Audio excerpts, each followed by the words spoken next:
Listo, doctora, vamos a empezar entonces. Espérame, yo quito aquí y ahí sí.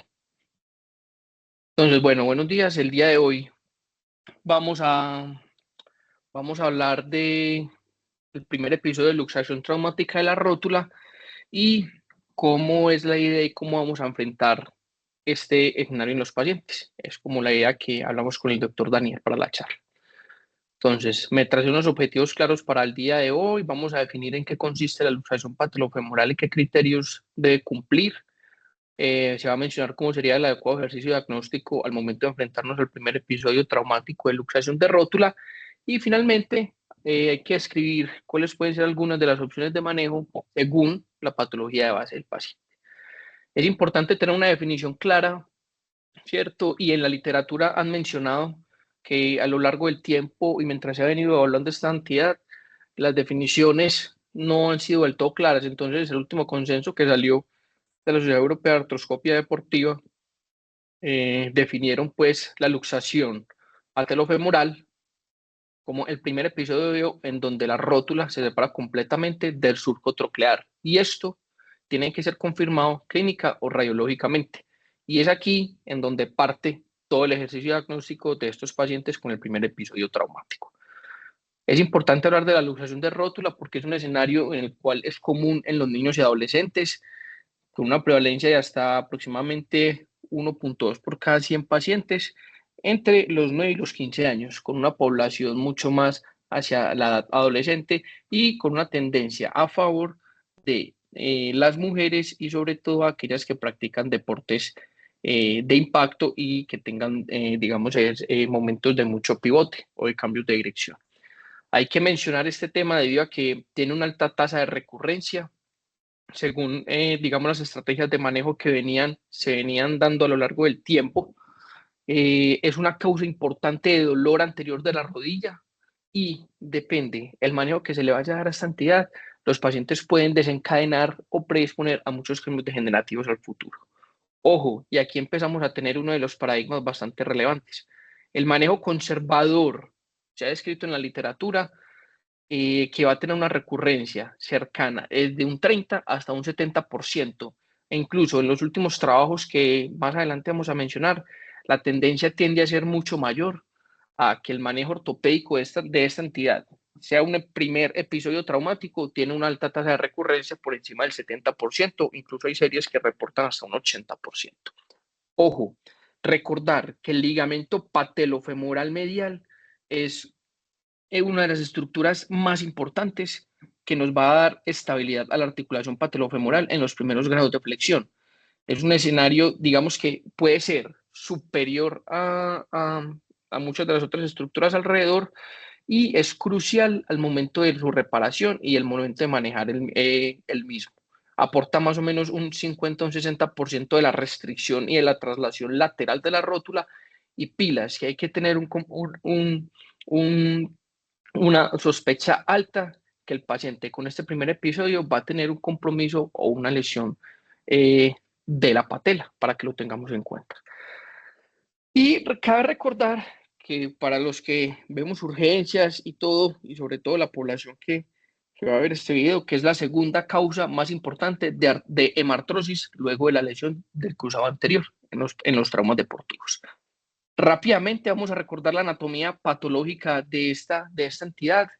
Hay que, si aquí vemos en una proyección lateral o en este esquema, vemos como el tendón del cuádriceps se ubica en la región superior de la rótula y tiene pues su vector hacia proximal.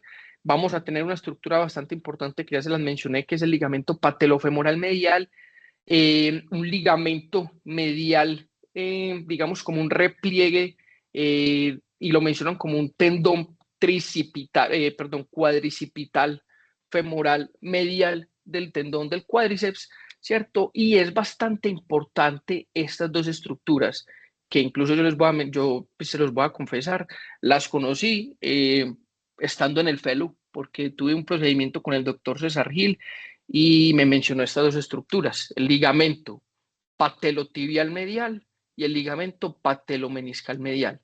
Si ustedes van a ver, cuando vemos una proyección lateral, miren todo lo que abarca el ligamento patelofemoral medial en las 2/3 partes superiores de la rótula en su región medial, y en el tercio inferior los ligamentos patelomeniscal medial y el patelotibial medial van a tener toda, digamos, van a abarcar toda la región inferomedial de la rótula. Y esto es bastante importante al momento de evaluar las imágenes. Y van a ser un componente muy relevante en la estabilidad de la articulación por encima de los 30 grados. ¿Listo? Y cuando empezamos a hablar de esto, entonces muchos de los artículos más recientes empiezan a mencionar el concepto del triángulo de la luxación patelofemoral. Cabe recordar entonces que todas las estructuras y todo el complejo medial y los restrictores mediales principalmente van a estar dados por el ligamento patelofemoral medial, el tendón patelar, y adicionalmente la estructura, digamos, más posterior va a ser el ligamento colateral medial. Y ojo, vuelvo y les menciono, ligamentos patelomeniscal medial y el patelotibial medial, que juegan un rol bastante importante en esta fisiopatología de la luxación. Y si ustedes ven, todo lo resaltado del rojo forma un triángulo, y adicionalmente estos dos forman un triángulo interno. Y miren dónde está el cóndilo medial femoral. Y es entonces como este concepto del triángulo de luxación patelofemoral nos va a describir que cuando tenemos un episodio de luxación traumática, este cóndilo medial, digamos que es el que migra hacia este espacio. ¿Y por qué va a pasar esto? Porque vamos a tener principalmente una lesión del ligamento patelofemoral medial, y ojo, que el cóndilo, y mencionan en los textos, no se va a, digamos, a meter o a presentar una luxación hacia este espacio si no tenemos una lesión de estos dos ligamentos. Entonces, ojo, que para muchos autores es prescindible tener una luxación de los ligamentos patelofemoral medial y todo cuando tenemos un primer episodio traumático, pero además casi que los ligamentos patelomeniscales y el patelomeniscal casi que sine qua non van a tener una lesión idealmente en estos episodios. Entonces hay que recordar esta fisiopatología traumática. Y es aquí en donde nos vamos a enfocar. Si es solamente una luxación, entonces cuando vemos este escenario, pues claramente no lo es. Ojo, la superficie articular siempre casi que va a estar lesionada por encima de un 70%. Vamos a tener lesiones condrales u osteocondrales en el escenario de las luxaciones. Y esto puede predisponer a la artrosis temprana, y a lo largo del tiempo, si no se hace el manejo adecuado, vamos a presentar una alteración en la anatomía constante, y esto va a predisponer a deformidades posteriores. Ojo, que hay que evaluar adicionalmente todo el componente óseo. Si el paciente tenía una patela alta o no según el Catón de Champs, ojo que siempre vamos a estar usando el Catón de Champs debido a que este no se ve alterado con los diferentes grados de flexión.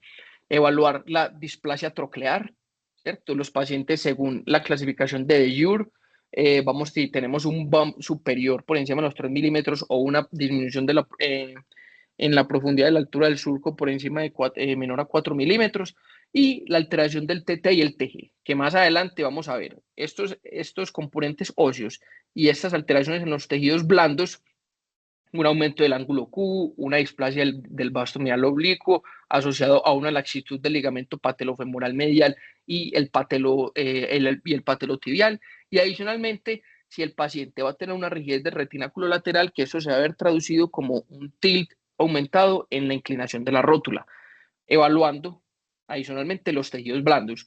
Todos estos nos van a, digamos que van a componer unos factores de riesgo que más adelante vamos a ver. Y como les mencionaba, no solo es una luxación. Los pacientes que presentan este primer episodio generalmente van a tener un compromiso y una fractura de la patela. Y es aquí en donde les traigo este trabajo, en donde mencionan cuáles pueden ser los posibles patrones de avulsión y lesiones osteocondrales, publicado este año. Entonces, además del episodio de luxación, de la luxación de la lesión de los ligamentos patelomeniscal, patelofemoral medial y el patelotibial, ojo, que los pacientes pueden tener diferentes patrones de fracturas de la rótula, asociado obviamente a la anatomía ligamentaria alrededor. Entonces, un patrón inicial número 1, en donde vamos a tener una avulsión de los 2/3 partes superiores asociados a la lesión del patelofemoral. El segundo patrón, cuando vemos una avulsión del tercio inferior de la rótula en su región medial, asociado pues a un compromiso y a una asociado pues a los ligamentos patelomeniscales y patelomediales, un compromiso y una fractura inferomedial de la faceta osteocondral de la rótula, una lesión del cóndilo femoral lateral y adicionalmente un compromiso del ligamento patelofemoral medial, pero desde la inserción del cóndilo femoral. Está escrito en la literatura que los pacientes, adolescentes y niños que presentan una lesión del ligamento patelofemoral medial, su lesión predomina principalmente en la avulsión rotuliana, para que lo tengamos claro. Y ya en la población más adulta, generalmente pueden tener el compromiso es más de la inserción en el cóndilo femoral. Y es aquí entonces como se pueden ver esos patrones de lesión. El patrón 1, cuando tenemos una lesión asociada a la avulsión a través del ligamento patelofemoral medial, las dos terceras partes superiores, en la región inferior del tercio inferior de la rótula, asociado a la lesión con los ligamentos patelomeniscales y patelotibiales. Miren claramente cómo están los esquemas. El tercero, el compromiso y un gran compromiso de la faceta medial de la rótula con un gran fragmento osteocondral. Miren cómo se ve en un estudio in vivo. Obviamente se le da manejo a eso, pero más adelante vamos a hablar del tema. El patrón 4, en donde el componente va a ser de todo el cóndilo femoral lateral, una vista intraoperatoria. Y finalmente, un patrón en donde se va a ver una avulsión de la región posterior del origen del ligamento patelofemoral medial, como patrón diferente que se puede ver en el escenario de estas lesiones traumáticas, para que lo tengamos en cuenta y siempre buscar lesiones y fragmentos óseos u osteocondrales. Aquí es como lo vamos a ver claramente en los estudios iniciales. Miren, que a veces no es tan evidente, por eso siempre, si vamos a pedir radiografías iniciales como un estudio, hay que ver las proyecciones AP y adicionalmente la proyección tangencial de la rótula para poder ver el tamaño del fragmento. Y esto nos va a ayudar a definir muchas conductas más adelante. Entonces, cuando uno empieza a hablar del manejo, inicialmente en la literatura está, digamos, descrito el manejo conservador como un pilar fundamental del manejo de estas lesiones. Pero miren que en los últimos trabajos empezó a haber como una discusión y empezaron a quitarle la fuerza al manejo conservador del primer episodio traumático de luxación de rótula. Cuando se le da un manejo, solamente el 26% de los pacientes pueden retomar a los 3 años del episodio con sus actividades de la vida diaria, es decir, sin kinesiofobia, con cierto grado de estabilidad o sin miedo para hacer sus funciones. Pero siempre, cuando uno se pone a ver los prompts y los desenlaces funcionales, los pacientes quedan con algo de dolor patelofemoral. Y adicionalmente se basan en que casi por encima del 70% de los pacientes van a tener un episodio de reluxación. Hackett, uno de los autores que, digamos, uno puede encontrar constantemente cuando revisa este tema, en la serie de él, el manejo conservador puede llegar a una recurrencia por encima del 30, cercana al 35%. Y ojo, que para Askenberg y sus colaboradores existe casi que sine qua non una lesión del ligamento patelofemoral medial cuando se presenta este escenario y sobre todo tiene una tendencia a evaluar la intensidad intensidad del trauma y de la lesión, casi que va a ser directamente proporcional a las lesiones que vamos a ver a lo largo pues, del episodio, ¿cierto? Y entonces esto le puede dar una mayor prevalencia en la falla del manejo conservador. Y es entonces como toda la tendencia hoy en día es en tener un manejo quirúrgico de estas entidades. Indicaciones claras, y digamos que casi que sine qua non, una luxación irreductible, pacientes con cuerpos libres, pacientes con fragmentos condrales grandes y fracturas osteocondrales. Y es aquí como podemos ver una lesión, digamos, osteocondral de la rótula en su región posterior o una lesión en el cóndilo femoral medial. ¿Qué es lo más importante? Y es aquí en donde hay que ser muy cuidadosos cuando nos enfrentamos a esto. Hay que evaluar el riesgo y estratificar el riesgo de estos pacientes. Valcaregui y sus colaboradores definieron factores de riesgo para tener un nuevo episodio de luxación o para desencadenar recurrencia. Van a ser estos pacientes menores de 16 años, pacientes que tienen antecedentes de inestabilidad contralateral, antecedentes de displasia troclear o diagnóstico de displasia troclear en el momento en el que ocurre, en el que se está haciendo la evaluación inicial del paciente, patela alta, basado siempre en el índice de Catón de Champs, por encima de 1.2 o para Hackett 1.45, una distancia TT y un TG mayor de 16 milímetros y adicionalmente una inclinación patelar por encima de 30 grados. Ojo, que si tenemos 4 o más, los pacientes van a tener un OR por encima de 4, lo que significa que van a tener 4, el riesgo va a ser 4 veces superior al de un paciente en el que no presenta pues estos factores de riesgo, y en las series de Hackett eso va a estar cercano casi a por encima del 80% de riesgo de recurrencia, para que lo tengamos en cuenta. Entonces, siempre que evaluamos a estos pacientes con el primer episodio traumático, hay que ser juiciosos. Con el estudio radiológico, en este momento, pues, inicialmente simple para definir si estamos en el escenario de una luxación asociada a una displasia troclear, a una patela alta o una alteración en el TG y el TG, en el TT y el TG, y esto nos ayuda a tomar conductas más adelante. Incluso existen herramientas que uno puede ver en la web para definir cuál es el posible riesgo. Y esto lo puede encontrar pues uno en internet, en donde le hacen la medición de la edad menos de 25 años, definir si el paciente tiene un esqueleto inmaduro, si adicionalmente tiene una displasia troclear o tiene una alteración en el TG y el TG y la relación con la longitud patelar. Inclusive con uno de estos puntos, los pacientes que ya tienen 3 respuestas positivas, el índice de luxación va a ser por encima del 65%. Con esta herramienta, para muchas personas les ayuda a tomar conductas, ¿cierto? Y a nosotros nos ayudan algunas veces para explicarle a los padres y definirles y expresarles la real importancia de este escenario.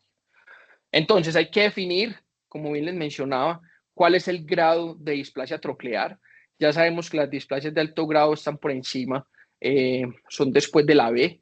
Evaluar cuál es la profundidad del surco, evaluar si el paciente tiene un surco troclear plano o invertido, o si tenemos un doble contorno asociado a una displasia tipo C con un cóndilo hipoplásico medial, o si tenemos el signo pues, del acantilado. Además, si nos ponemos a ver en la literatura, este último consenso que salió publicado pues en el 2024 de cómo se debe ser el manejo de la luxación patelar en el primer episodio, ellos consideran que no, ya no es un gol estándar el manejo conservador para estos pacientes. ¿Listo? Porque tiene un riesgo de luxación alto. La cirugía va a ser a la carta en los adolescentes, entonces siempre hay que evaluar cuál es el factor de riesgo, definir si tenemos un fragmento osteocondylar grande y además cuál es la actividad física y funcional del paciente. Ojo, que en algunos trabajos mencionan reparación versus reconstrucción del ligamento patelofemoral medial. Claro, está descrito en la literatura que se va a hacer es una reconstrucción del ligamento patelofemoral medial y no una reparación, debido a que los resultados muestran mejores desenlaces funcionales siempre a favor de la reconstrucción del mismo. Y además hay que recordar que solamente se hace una reparación, una reconstrucción del ligamento patelofemoral medial de forma aislada si el paciente no tiene un factor de riesgo óseo, ya mencionado, displasia troclear como caso inicial, y paciente que presente mala alineación en el plano coronal, paciente que presente alteraciones como por ejemplo torsiones tibiales, ¿listo? O alteraciones ya secuelas de otras entidades previas y viceversa. Ojo, que está escrito en la literatura y este consenso llega digamos, a definir que se debe hacer la reconstrucción del ligamento patelofemoral medial y simultáneamente hacer el manejo del otro factor de riesgo. Y la fijación de los fragmentos osteocondrales, cuando estamos en este escenario, idealmente se deben fijar cuando son mayores a 1 centímetro. Y entonces, ¿cuáles son las opciones? Aquí solamente vamos a mencionar la opción que tenemos para mejorar el plano coronal, en este caso el ángulo Q, como manejo de los tejidos blandos, el procedimiento de Russ-Goldwait, que lo hacemos mucho en nuestra clínica, y esto incluso en algunos escenarios nos ayuda a mejorar el ángulo Q y el vector de función de la rótula, y en algunos casos, si se hace una buena, digamos, un poquito de tensión, mejorarle un poco la altura a esto. Bueno, ojo, reconstrucción del ligamento patelofemoral medial, y aquí traigo a colación un trabajo que diseñamos con unos compañeros de la residencia cuando yo estaba en ella, y además con el doctor Sarasa, haciendo una reconstrucción del ligamento patelofemoral medial, basado, teniendo como fundamento pues la técnica de Noyes, recordando que se hace a través de un pliegue de una parte del tendón cuadricipital en la región superior, se pliega hacia la región medial, y finalmente se va a ir a buscar el punto isométrico de Shuttle, siendo estrictos con la posición del mismo y fijándolos con un ancla, como otras opciones para la reconstrucción del ligamento patelofemoral medial, hablando de tejidos blandos. Y ojo, que también en la literatura, luego de tener un manejo inicial de los tejidos blandos, si tenemos factores de riesgo, los pacientes se pueden llevar a procedimientos inicialmente no tan invasivos, ¿cierto? Reconstrucción del ligamento patelofemoral, de la forma en que el autor decida o cuál es la que mejor le va, y adicionalmente hemifisiodesis medial con el fin de corregir el genu valgo, teniendo en cuenta el genu valgo como un factor de riesgo para también presentar luxación de rótula. Otros trabajos mencionan, además de la reconstrucción del ligamento patelofemoral medial, osteotomías derrotadoras en aquellos pacientes que tienen un aumento de la anteversión femoral. Mencionan que por encima de los 20 grados sería para ellos alguna indicación de manejo simultáneo de la inestabilidad patelar de tejidos blandos y adicionalmente el componente óseo, sea con una osteotomía rotadora de fémur distal o adicionalmente con una osteotomía en paciente que tiene fisis cerradas de la tuberosidad anterior de la tibia, siempre, como ustedes pueden ver, en conjunto con la técnica de reconstrucción patelofemoral que se prefiera. Y definir que obviamente pacientes que tengan fracturas o fragmentos osteocondrales por encima de 1 centímetro se deben fijar, porque esto se ha mostrado mejores desenlaces, ha mostrado una mejor tasa de cicatrización y ha mostrado que los pacientes presentan menos cambios degenerativos a lo largo del tiempo cuando estamos en el escenario de luxaciones traumáticas agudas. Incluso en alguna parte del consenso mencionan que si no se puede operar de forma aguda, pues esperar para hacer ambos procedimientos a la vez, reconstrucción del patelofemoral medial y además fijación del fragmento osteocondral. Entonces, para concluir, es importante que el primer episodio de luxación traumática de rótula debe tener una evaluación sistemática y como mínimo tener estudios radiológicos completos para descartar patología grave. Describen que como mínimo hay que tener las radiografías en el plano AP y axial, pero es fundamental en la literatura tener una resonancia magnética simple de la rodilla para evaluar cuáles pueden ser los posibles tamaños y lesiones de los fragmentos osteocondrales, o si no está disponible, pues no es lo ideal, al menos una tomografía. Pero está claro que esos pacientes deben como mínimo en el servicio de urgencias tener unas radiografías simples y además una resonancia magnética de forma ambulatoria para evaluarlos y definir conductas. Evaluar siempre al paciente desde todos los puntos de vista, teniendo en cuenta cuáles son los factores de riesgo que puede predisponer a un nuevo episodio. Y ojo, que la literatura parece estar a favor entonces siempre del manejo quirúrgico, abordando desde un principio todos los posibles escenarios. Entonces parten como inicial, reconstruir el ligamento patelofemoral medial como procedimiento, digamos, estándar, con la técnica pues, que cada uno prefiera, pero evaluarlo siempre asociado a otros procedimientos, con el fin de